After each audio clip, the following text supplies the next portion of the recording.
어제 우리가 살펴봤던 말씀은 이제 우리가 죄에 대해서 죽은 자들이기 때문에 더 이상 죄에 반응하고 죄에 끌려다닐 수 없다라고 하는 그런 말씀을 살펴보았는데요.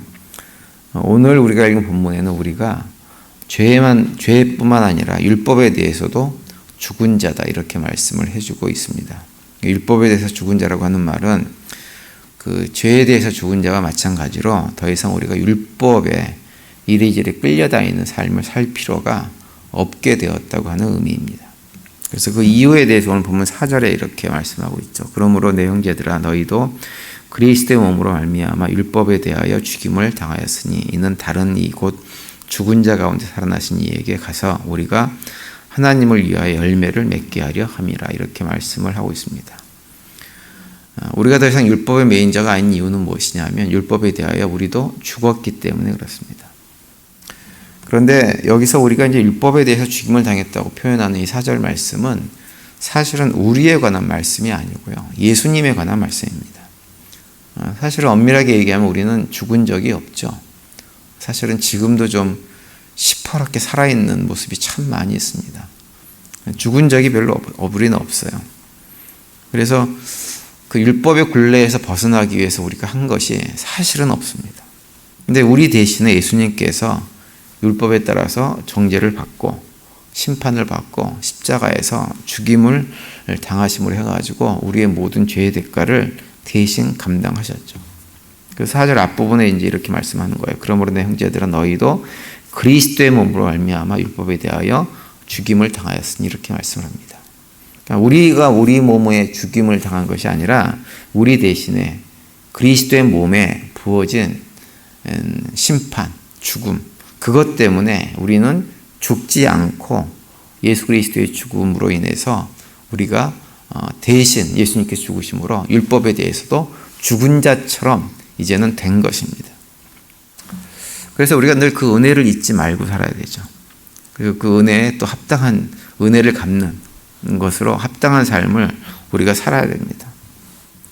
그래서 오늘 본문에 이제 예수님이 우리 자신의 몸에 우리의 죄를 다 뒤집어 쓰고 우리를 대신해서 죽임 당하신 이유를 쭉 설명을 하시면서 이제 우리가 어떻게 살아야 되느냐?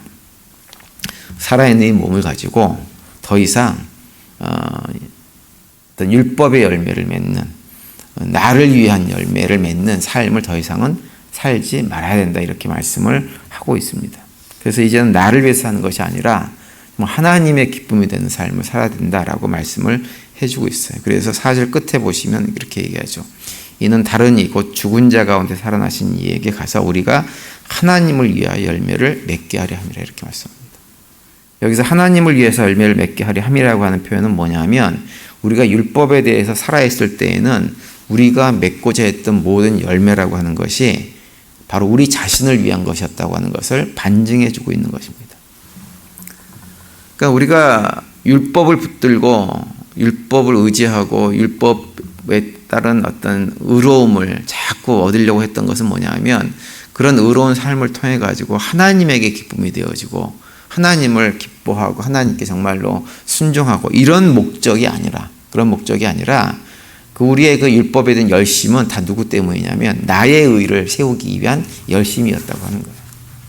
그런 삶을 살았던 대표적인 사람이 바로 예수님 당시에 바리새인들이 그런 삶을 살았어요. 그래서 그 사람들은 자신의 그런 열심, 노력, 능력으로 의롭다고 하는 쟁취를 받아가지고 그것을 자신들의 자랑거리로 삼고 싶어 했습니다. 그 사람들이 자신들을 어떻게 보느냐라고 하는 것에 굉장히 예민하게 생각을 했고 자신들이 마치 율법을 굉장히 잘 지키는 것처럼 여러 가지 조항을 만들어서 그것을 행했던 사람들이 바로 바리새인들입니다. 그런데 사실 오늘날 우리가 이제 신앙생활을 하면서도 보면 예수를 처음 믿을 때는 별로 그런 모습이 나타나지 않습니다. 그런데 신앙 연륜이 깊어지면 또 여기 나와 계신 분들처럼 우리가 중직자가 되어지고 이렇게 교회에서 직분자가 되어지면 나도 모르는 사이에 내 열심으로 행한 의가 자꾸 살아나가지고 그것으로 사람들에게 인정을 받으라고 하는 욕망이 스물스물 우리 안에서 살아나는 것을 볼 수가 있습니다. 근데 우리가 분명히 기억해야 될 것은 뭐냐 하면 우리는 그러려고 노력을 할 필요가 없어요. 사람들 앞에서도 그렇고 하나님 앞에서도 뭔가 나는 의로운 사람이다라고 하는 거 드러내려고 노력할 필요가 전혀 없습니다. 왜 그러느냐? 예수님 몸에 우리가 율법을 범함으로 해서 감당해야 될 모든 죄는 다 지셨고 그분이 우리를 대신해서 모든 율법을 다 이루셨기 때문에 우리가 해야 될 것은 사실은 아무것도 없습니다.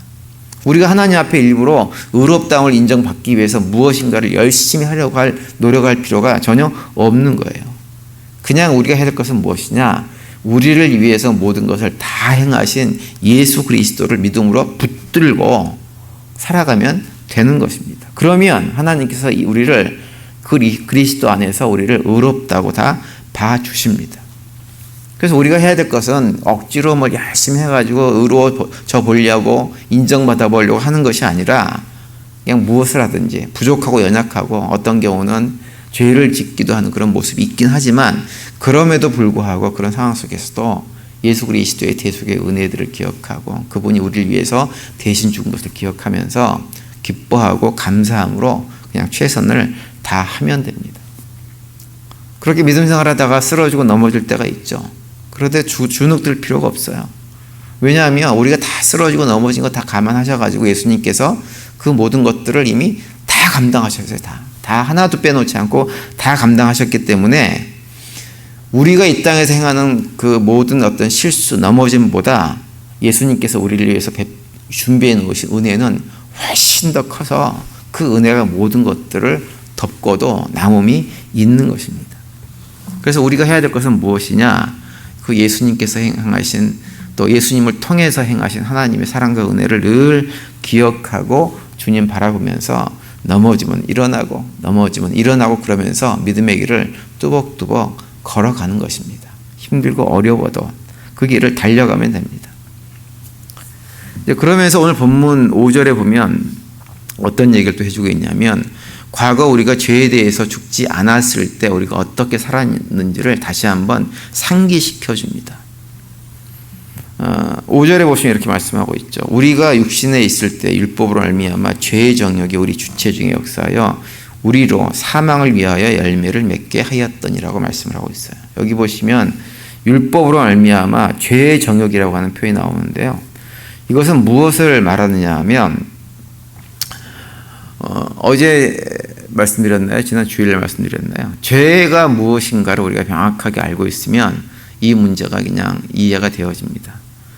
그러니까 우리가 율법 가운데 있을 때에는 우리가 하나님의 자리에 앉아서 내가 스스로 의롭게 되려고 하는 노력하는 것이 무엇이냐면 그것을 통해 가지고 나만 의롭게 되는 것으로 만족하는 것이 아니고 나의 의로움을 통해서 나보다 그렇지 못한 사람들을 정죄하는 하나님의 자리에 앉아서 하나님 행세를 하는 행동을 자꾸 하려고 했다고 하는 거예요. 그래서 율법을 지킴으로 자기 의를 세우려는 사람들은 자연스럽게 무엇을 하냐면 스스로 하나님 자리에 앉아요. 하나님 자리에 앉아요. 그래서 늘 누군가를 판단하고 평가하는 일들을 아무렇지도 않게 하게 되는 거죠. 그러다 보니까 어떤 일이 벌어지느냐? 다른 사람도 죽이고 자기도 죽고 공동체도 죽게 만드는 결과를 가져오게 되는 거예요. 그래서 5절 끝에 뭐라고 말씀하시냐면 사망을 위하여 열매를 맺게 하였다라고 우리를 얘기하는 거예요. 과거에 우리가 그랬다고 하는 거죠. 과거에 우리가 행했던 모든 율법을 지키고 나름대로 의로워지려고 하는 것은 우리는 사실은 의롭게 됨으로 하나님 앞에서 살아보려고 노력했던 것이지만 아니라고 하는 거예요. 그렇게 살았던 삶이 결과가 무엇이냐? 결국은 자기도 죽게 만들고 이웃도 죽게 만들고 공동체도 죽게 만들었다고 하는 거예요. 그것이 하나님의 자리에 앉아서 하나님 행사를 하면서 스스로 의롭게 되려고 노력하는 율법의 매인자들의 모습이라고 하는 것입니다. 그래서 저는 우리 교회 성도님들이 공동체 안에서 그것을 늘 기억하는 가운데 내 의의를 자꾸 생각하고 사람들에게 의롭다고 인정받으러 가는 나의 이런 모습들이 결과적으로 어떤 일을 벌이냐면 나도 죽이고 공동체 형제자매도 죽이고 공동체도 죽게 만드는 결과를 가져오는 것이었다고 하는 것을 늘 기억하면서 그러한 삶을 살지 않기 위해서 최선을 다해야 됩니다. 그러면서 형제자매들 가운데서 연약한 자들을 보면 믿음이 부족한 자들을 보면 뭔가 실수하고 자꾸 넘어진 자들을 보면 그런 사람들이 자꾸 눈에 밟히면 그들의 부족함을 내가 채워주는 자로, 하나님께서 처음 아담과 하와를 창조하셨을 때 하와를 돕는 배필로 만드셨던 것처럼 우리 스스로가 돕는 자로 살아가는 것, 그것이 우리들이 해야 될 일입니다. 마지막으로 6절에 보시면 이렇게 말씀합니다. 이제는 우리가 얽매였던 것에 대하여 죽었으므로 율법에서 벗어났으니 이러므로 우리가 영의 새로운 것으로 섬길 것이요 율법의 조문으로 묵은 것으로 아니할지니라, 이렇게 말씀합니다. 여기서 율법의 조문에 묵은 것이라고 하는 것은 무엇이냐면, 하나님께서 율법을 주신 진짜 목적은 잃어버리고 그냥 문자 영매여 가지고 그것을 지키려고 하면서 자기 스스로 의롭게 생각하고 다른 사람을 정죄하고 살아가는 그런 모습을 말하는 거예요. 그리고 여기서 영의 새로운 것이라고 하는 것은 뭐냐면, 하나님께서 우리에게 율법을 주셨던 본래의 목적, 참뜻, 그것이 무엇인가요? 서로 사랑하라고 하는 거예요. 하나님을 사랑하고 이웃을 사랑하라고 하는 거예요. 그 사랑의 정신을 가지고 이제는 살아가라고 하는 거죠.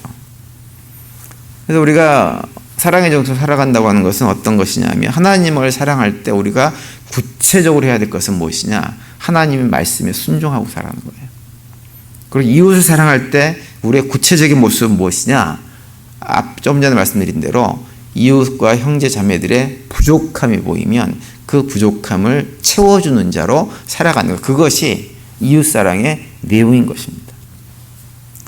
따라서 오늘 하루 또 지내시면서 주님께서 우리에게 주신 말씀들을 기억하는 가운데 우리가 더 이상 율법에 끌려다닐 필요가 없는 존재라는 사실을 기억하시면서 주님 바라보시고 감사함으로, 기쁨으로 하루의 삶을 살아갈 수 있게 되기를 간절히 바랍니다. 그리고 성령의 새로운 정신으로 살아가시면서 정말 하나님을 사랑하는 고백 가운데 말씀에 순종하시고 또 이웃을 사랑하는 고백 가운데 그들의 필요를 채운 자로 살아가심으로 해가지고 오늘 하루의 분량만큼 우리의 삶이 하나님의 기쁨이 되어지고 또 하나님께 주는 평강이 넘치는 복된 날이 되시기를 간절히 축원을 드립니다.